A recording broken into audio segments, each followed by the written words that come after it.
किसी ने सद्गुरु ओशो को पूछा कि जन्म जन्मांतरों से कर्मों के फलस्वरूप ही मनुष्य का कर्म जीवन बंधा हुआ है, तो फिर इस जन्म में मनुष्य के अधिकार क्या है?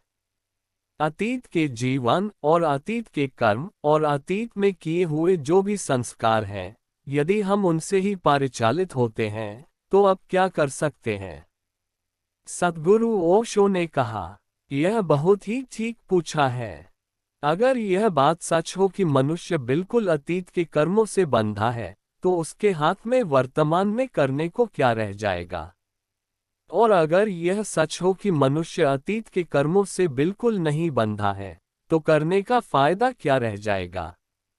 क्योंकि अगर अतीत के कर्मों से नहीं बंधा है, तो अभी जो करेगा कल उनसे बंधा नहीं रह जाएगा। तो अगर आज शुभ करेगा तो कल उसे शुभ के मिलने की संभावना नहीं होनी चाहिए।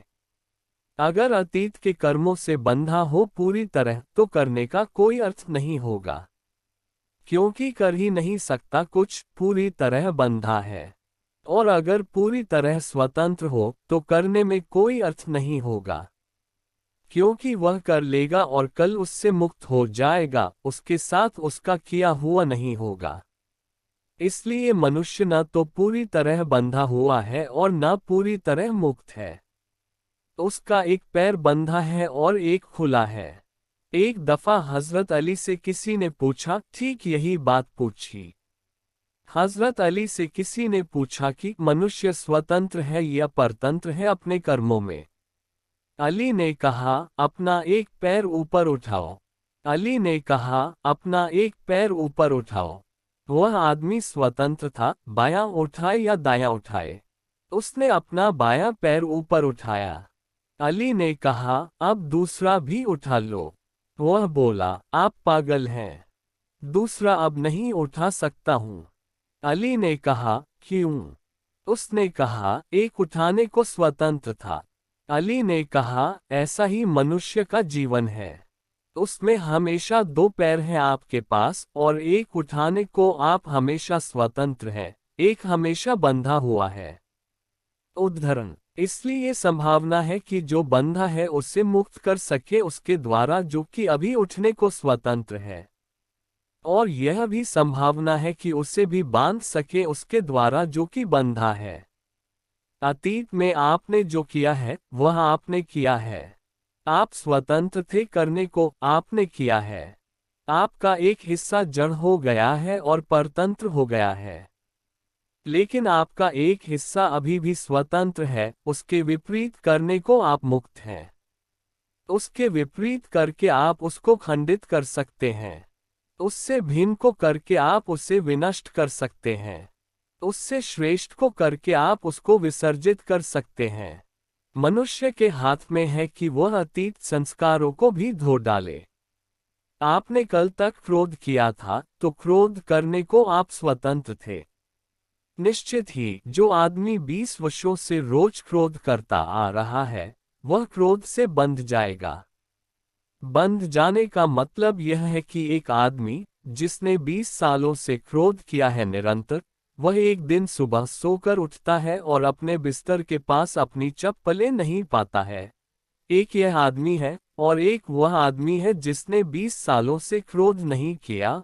वह भी सुबह उठता है और बिस्तर के पास अपनी चप्पलें नहीं पाता। किसमें इस बात से क्रोध के पैदा होने की संभावना अधिक है? उस आदमी में जिसने 20 साल से क्रोध किया, क्रोध पैदा होगा। इस अर्थों में वह बंधा है, क्योंकि 20 साल की आदत तत्क्षण उसमें क्रोध पैदा कर देगी कि जो उसने चाहा था वह नहीं हुआ। इस अर्थों में वह बंधा है कि 20 साल का एक संस्कार उसे आज भी वैसे ही काम करने को प्रेरित करेगा कि करो जो तुमने निरंतर किया है। लेकिन क्या वह इतना बंधा है कि क्रोधित न हो? यह उसकी संभावना नहीं है। इतना कोई कभी नहीं बंधा है। अगर वह इसी वक्त सचेत हो जाए तो रुक सकता है और क्रोध को न आने दे, यह उसकी संभावना है। आए हुए क्रोध को परिणत कर ले, यह उसकी संभावना है। और अगर वह यह करता है तो 20 साल की आदत थोड़ी दिक्कत तो देगी, लेकिन पूरी तरह रोक नहीं सकती है। क्योंकि जिसने आदत बनाई थी, अगर वह खिलाफ चला गया है, तो वह तोड़ने के लिए स्वतंत्र है। 10-5 दफे के प्रयोग करके वह उससे मुक्त हो सकता है। कर्म बांधते हैं, लेकिन बांध ही नहीं लेते। कर्म जकड़ते हैं, लेकिन जकड़ ही नहीं लेते। उनकी जंजीरें हैं, लेकिन सब जंजीरें टूट जाती हैं। ऐसी कोई जंजीर नहीं है जो न टूटे, और जो न टूटे उसको जंजीर भी नहीं कह सकेंगे। जंजीर बांधती है, लेकिन सब जंजीरें खुलने की क्षमता रखती हैं। अगर ऐसी कोई जंजीर हो जो फिर खुल ही ना सके, तो उसको जंजीर भी नहीं कह सकिएगा। जंजीर वही है जो बांध भी सके और खोल भी सके। कर्म बंधन है, इसी अर्थों में कि निर्बंधन भी हो सकता है। और हमारी चेतना हमेशा स्वतंत्र है। हमने जो कदम उठाए हैं, हम जिस रास्ते पर चलकर आए हैं, उस पर लौटने को हम हमेशा स्वतंत्र हैं। तो अतीत आपको बांधे हुए है, लेकिन भविष्य आपका मुक्त है। एक पैर बंधा है और एक खुला है। अतीत का एक पैर बंधा हुआ है, भविष्य का एक पैर खुला हुआ है। आप चाहें तो इस भविष्य के पैर को भी उसी दिशा में उठा सकते हैं जिसमें आपने अतीत के पैर को बांधा है। आप बंधते चले जाएंगे। आप चाहें तो भविष्य के पैर को अतीत की दिशा से विपरीत उठा सकते हैं। आप खुलते चले जाएंगे। यह आपके हाथ में है। उस स्थिति को हम मोक्ष कहते हैं, जहां दोनों पैर खुल जाएं। और उस स्थिति को हम परिपूर्ण निम्नतम नरक कहेंगे, जहां दोनों पैर बंध जाएं।